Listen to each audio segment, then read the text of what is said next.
Hey everyone, I'm Tassenix and welcome back to another mod guide video. This time we'll be covering Ninth Sister. The context for me doing this video right now is I've been doing the Seer Junda unaligned Force user team, and we've already covered the main four characters, I would say, for your 5-man team: Seer, Malicos, Ahsoka Tano Fulcrum, and OG Cal Kestis. So, who's your fifth character? That might be, Kylo Ren. Kylo Ren unmasked with him, some type of composition like that. I have released a separate video for that. Or you might use something like Ninth Sister, who, even though she's inquisitorious and can be effectively used there, she's often left out of that team because she's not strictly the best, given that third sister is a tank herself, and you've got better options for other effects from other characters. So she's often left alone. I will have a plug and play use for her here. I also use her under Lord Vader because as a dark side unaligned Force user, like Maul, she will gain speed up at battle start, meaning that she's capable of outrunning an incredible number of characters, setting up that nice condition where you've got like Lord Vader to crush, then Maul does his middle, and then you have somebody fast like Ninth Sister able to use an ability, trigger Maul's frenzy, and then send him off, right? So she can be used in a couple of places, but for the purpose of this video, we'll start off assuming that she is under Seer Junda lead. I will have a link to her video here in this video description. We'll refer to it in a couple spots, so check that out for full detail about how I break this leadership down. But the highlights are, if all allies are unaligned Force user, dark or light side, at battle start, then they gain plus 40% max health and protection, prod up 50%, and tenacity up for 2 turns, until the first ally takes their first turn, until one ally takes their first turn, stack 5% of crit chance, crit damage, and offense per each enemy turn taken. And that bonus is increased to 15% in Grand Arena with the Omicron. So let's say it's 5 versus 5, Grand Arena, and you've got the Omicron. That's 15 times 5, 75% crit damage, crit chance, and offense your team would gain if the whole enemy team laps you.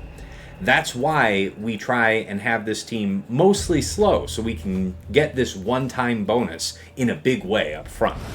While allies have accuracy up, they have plus 50% crit damage. Accuracy up is kind of an uncommon effect, but it is handed out to all allies by Seer Junda Basic. Isn't that convenient? Other UFU allies gain 5% turn meter when another ally takes damage from an enemy. So this is how, despite being fairly slowly modded in general, your allies are able to hand out turn meter to their other allies and have your team take a competitive number of turns over the course of the match. Okay, as far as the added Omicron benefits for Grand Arena, that max health and protection goes from 40% to 70%. The prod up goes from 50% to 75%. All UFU allies are immune to ability block and daze. And then whenever an ally dispels a debuff, recover 15% health and protection, and gain advantage for 2 turns. Whenever an ally dispels a buff, recover 15% health and protection, gain foresight for 2 turns at the end of their turn. Alright, so that's how that works. In terms of how we would end up modding her, there's a lot of survivability, right? The 70% max health and protection in Grand Arena means that we probably would get the most life total by modding her with like protection primaries and health sets, right? But if you wanted to maximize the size of the protection ups that she'll be getting from many of the allies on this team, then health primaries would be the best way to do that.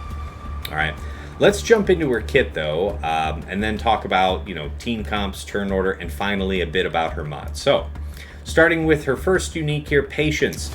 At the start of battle, if all allies, minimum of 3, are inquisitorious, this character gains 20% max health, max protection, and potency. So, as applied here in the Seer Junda team, the first part of this unique doesn't work. Whenever this character loses taunt, gain taunt for 1 turn if an enemy has purge. Nice. Whenever an enemy damages this character with an attack while attacking out of turn, that enemy gains a stack of Purge, maximum of 6, which can't be evaded or resisted. Whenever Purge is consumed or dispelled on an enemy, this character gains 3% turn meter. So So little bit of turn meter gain there, never hurts anybody. All right, her next unique, it's just a scratch. For each other Empire ally present at the start of battle, Ninth Sister gains 5% defense, max health, and tenacity. These effects are doubled for Inquisitorius allies. Each time another Empire ally is damaged by a critical hit, she gains taunt and 50% critical avoidance for 1 turn, and Empire allies gain 20% crit avoidance for 1 turn as well. If the ally is also Inquisitorius, Ninth Sister recovers 5% health. So yeah, even though you see there's a decent bake-in for her being with Inquisitorius, you also see an Empire synergy, which is why she is not a bad choice to run with Lord Vader, as I had already described. So it's, you know, we leave nothing to waste out here, yeah? All right, her basic, too easy. Deal physical damage to target enemy, then deal physical damage again, dealing 40% more damage. Inflict 1 stack of Purge, maximum of 6 on target enemy for the rest of the encounter, and if the target is a Jedi, this inflicts a 2nd stack of Purge and can't be resisted. Okay, pretty straightforward. It's an ability to use to stack your Purge on the enemy. Her first special, not worth my time. Deal physical damage and consume all stacks of Purge on target enemy. For each stack of Purge removed, inflict that many damage over time effects on target enemy for 1 turn, which can't be resisted, and Ninth Sister gains that many heal over time effects for 1 turn. If the target is a Jedi, dispel all of their buffs. Okay, a small note about this is that, you know, I'm almost exclusively using Ninth Sister on Seer as a defensive, you know, sub-in, okay? I'm not going to be using her with that team if I'm attacking. That said, when she's on defense, this ability is what she uses first, all right? And that's important to know once we look at the next skill, Ground Pound. Deal physical damage to all enemies and inflict daze, defense down, and potency down for 2 turns, which can't be resisted by Jedi. Could be resisted by anybody else, though. Ninth Sister gains taunt for 2 turns, and for each enemy inflicted with Purge and damaged by this ability, Ninth Sister gains 10% defense, stacking maximum of 50% for 2 turns.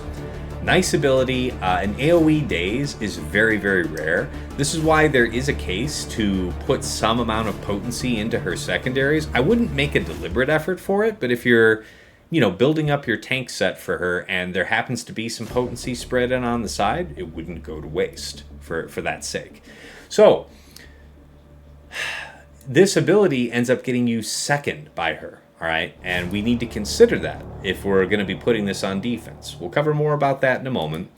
Her leadership is Can't Stop the Empire, and honestly, I'll read it here to you real quickly, but you're almost never going to use this. Not in Grand Arena. It does have a TW Omicron, but guess what? So does Grand Inquisitor, and his leadership is way better. So if that's going to be the case, you're using that one. All right. That said, the ability is Can't Stop the Empire. Allies are immune to speed limiting effects. Very rare ability, I'll grant you that. Whenever an enemy gains bonus turn meter, all Inquisitorius allies gain 2% potency and tenacity, stacking for the rest of the encounter.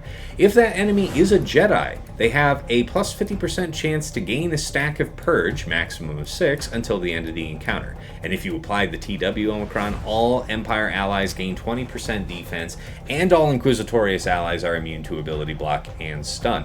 So it's funny, that immunity to ability block and stun is something that the Seer Omicron gives to everybody under her lead. It's kind of nice. All right, so anyway, yeah, you're probably not going to use that lead so much. Can't say I didn't read it to you, though. All right, so how am I using this character? Team comps and turn order. So yeah, back to this squad tab for the Seer Malicos team. All these characters are shown in use of turn order. And the main reason to use Ninth Sister in this team is that, in general, like on defense, Crew, Kylo Ren on Mass is like the best tank. For a variety of reasons, but let's say that the least of them is he has a pre-taunt off rip, so he will cover your characters from the beginning, and he has a couple of other ways to renew his taunt, so he's like your best choice for a tank in this team. And indeed, if you look here, I have like an option with him using OG Kylo Ren, which I covered in another video, but like your prime 5-man team, the Primo, would be the Seer, Malicos, Ahsoka Tano Fulcrum, Cal Kestis, and crew. But let's say that you wanted to use crew somewhere else with your Supreme Leader Kylo Ren, anywhere else as a plug-and-play tank. Okay, fine. And you also want to put Seer Malicos on defense. Okay, fine. No problem. Let's use Ninth Sister, but there's a catch. You really want to run her with Cal Kestis. And this is only a problem if you're somebody like me that likes to use your Cal Kestis often with your Galactic Legend Rey, because he adds a lot to that team. And if you're inclined to do that, then maybe use your Seer Malicos for offense against something. Because if you set this on defense with Ninth Sister, she doesn't have a pre-taunt. We know that on her first turn, she will not use Ground Pound. She'll use her other special, not worth my time. And she won't taunt, I mean, she has passive taunt from It's Just a Scratch, right? But that isn't so reliable if you're not defending Empire or Inquisitorious allies. So how do you ensure that your team survives until Ninth gets around to her second turn to use Ground Pound? That's where Cal Kestis comes in. He adds health, he adds tenacity, he adds bigger, badder, and more protection ups for the team, and foresight. He also has like an unresistible ability block at a certain point in the fight, stuff like that. He offers mitigation, healing, dispel, longevity of all kinds to the team, which is something that I think you need until Ninth Sister gets her taunt in order. Otherwise, they can just kind of blitz right after your Terran Malicos and just, pursue the fight. So she has a use here, but it's fairly limited. That being said, I wanted to cover a couple of different ways to mod her. Let me pull this right up. So, there's a few different ways, all right? In general, here, I guess we'll start with Aesop's. All right, he has her very fast because he's mostly running her with Lord Vader, and she'll be, she'll have speed up like I described at battle start, so she'll be all the faster to help kick off that chain with Maul. Of course, as I would recommend for any tank, I wouldn't say don't be under 70% health, so he's at almost 72. That's great. As we were discussing, to maximize all those protection up gains and, the health-based effects on this team, health primaries are a solid choice, particularly for Seer Junda, but you can't go too bad with this no matter how you apply her, right? Like under Inquisitorious, like under Reva lead, Reva gives out 40% max health if if Ninth Sister is under Reva's lead, so there's a great synergy to be had right there. And if you plug her into Lord Vader, probably protection being converted into health is the biggest possible life total gain, but then you're modding for the, one case out of 3 for how you might use this character, right? Something to think about. Now, Cyrus, by comparison, has a little bit more speed, a little less survivability, a little less armor, a little less than that, but a high amount of tenacity. And why is that? In particular, under Inquisitorious or under Seer, there's plenty of effects that make it so that tenacity is probably not necessary. But under Lord Vader in particular, if she gets locked down, or if she gets ability blocked, or otherwise prevented from using specials, then she can't trigger Maul's Frenzy, at which point, what are you even doing here, man?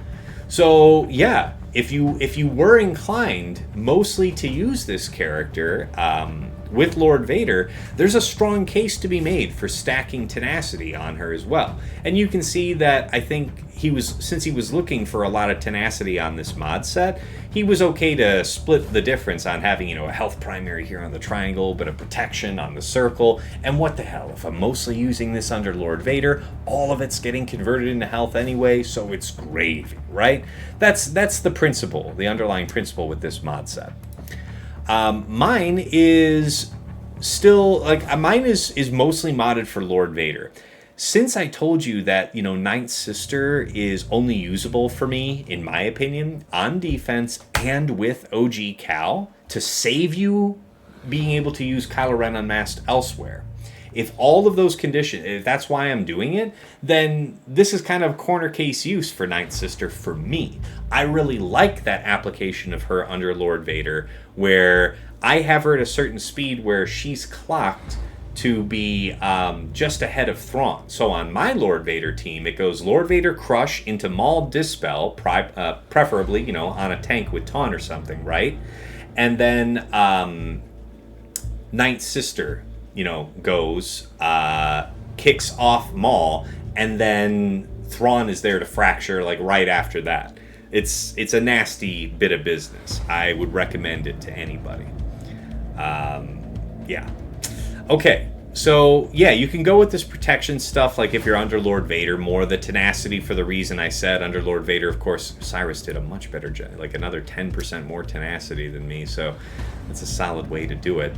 But these are generally pretty fast moddings for her, all three of us, because we want her to be useful to us under Lord Vader, which means that if we're applying here in the Seer Junda team, that's why I have her listed as the highest, or, you know, the first in the turn order, because if you have her modded to be really slow for this team, then she's only and ever really gonna be good on this team, and it's just too narrow of an application. So if you have a decent amount of speed on her and you're using her this way, okay, fine. She's going to end up being first in the order, and the rest of it will play out as it is. You know, hopefully your enemy is taking something that's pretty fast against this, where you're not losing too much of that stacking offense and crit damage bonus by having Ninth Sister be pretty fast from the beginning. Okay, last but never least, applications. Yeah, I checked the 5 versus 5 history. Very seldom is she used, but I'll go ahead and pull this up just to say I can show you. You can use her on offense in the sense that you could use virtually anybody. But you can fight Rey. Why do we have like a ticking clock on this one? Yeah, so you can use her in this team to fight Rey. Again, you're seeing her used with OG Cal, hopefully to buy you some time until you can get that taunt up, right? But since you're using this on offense, you, the intelligent player, are going to use ground pound and put up taunt and not require 2 turns to go by. So you can use her here.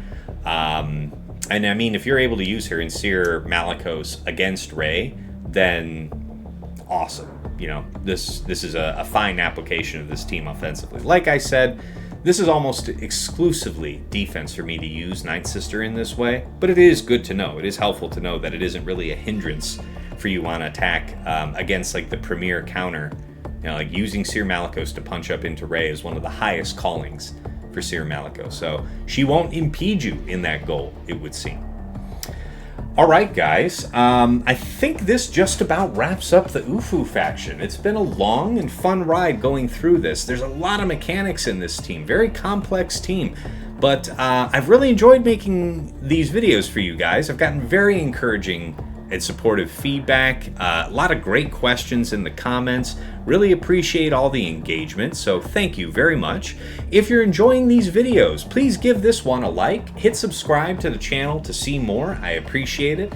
You know, we're pushing up on our way to hit that 1,000 sub mark, so that the ads that YouTube is going to play for you anyways might sometimes cut a nickel or two my way. So that's like a year-long goal for you boy, and I appreciate you supporting this channel for free with your like and subscribe if you're enjoying this stuff.